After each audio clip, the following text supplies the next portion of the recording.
खंडणी प्रकरणामध्ये वाल्मिक कराड सरेंडर होण्याची शक्यता आहे। वाल्मिक कराडचं बँक खातं गोठवण्यात आलं आणि या संदर्भात मुख्यमंत्री फडणवीसांनी आदेश दिले आहेत। तर वाल्मिक कराडच्या नातेवाईकांचं बँक खातं देखील गोठवण्यात आलेलं आहे।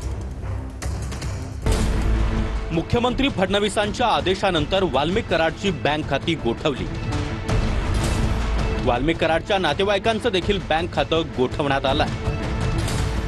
वाल्मिक कराडच्या पत्नीची सीआयडी कडून कसून चौकशी।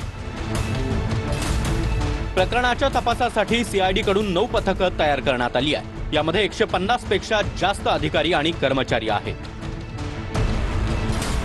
संतोष देशमुखांचं ज्या गाडीतून अपहरण केलं होतं त्या गाडीमध्ये सापडलेले 2 मोबाईल तपासणीसाठी प्रयोगशाळेत पाठवण्यात आले।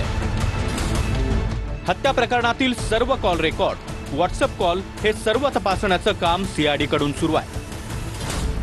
संतोष देशमुखांचे भाऊ धनंजय देशमुख यांनी देखील सीआयडीच्या अधिकाऱ्यांची भेट घेतली।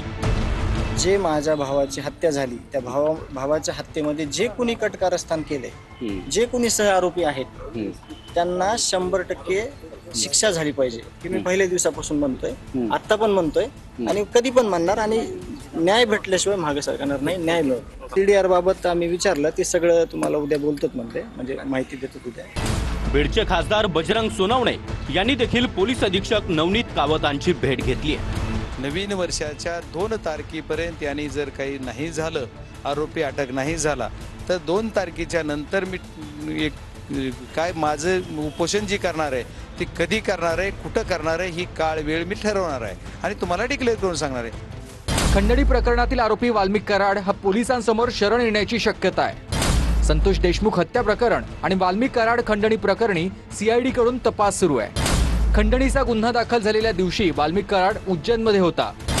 11 डिसेंबरला इंस्टाग्रामवर वाल्मिक कराड याच्याकडून उज्जैनमधील फोटो पोस्ट करण्यात आला होता। 16 डिसेंबरला वाल्मिक कराडनं मुंडे बंधू आणि भगिनींच्या अभिनंदनासाठी पोस्ट केलेली होती। 16 डिसेंबरला वाल्मिक कराडची ही शेवटची पोस्ट आहे आणि त्यानंतर कराड गायब होता। संतोष देशमुख हत्या प्रकरणामध्ये आतापर्यंत 4 आरोपी अटकेत आहेत, तर 3 आरोपी फरार आहेत। संतोष देशमुखांचं अपहरण झालेल्या गाडीतून 2 मोबाईल सापडलेले आहेत। दोन्ही मोबाईल धाराशिव जिल्ह्याच्या वाशी परिसरात सापडलेत। आरोपींच्या संपर्कातील 100हून अधिक जणांची सीआयडी कडून चौकशी झाली आहे।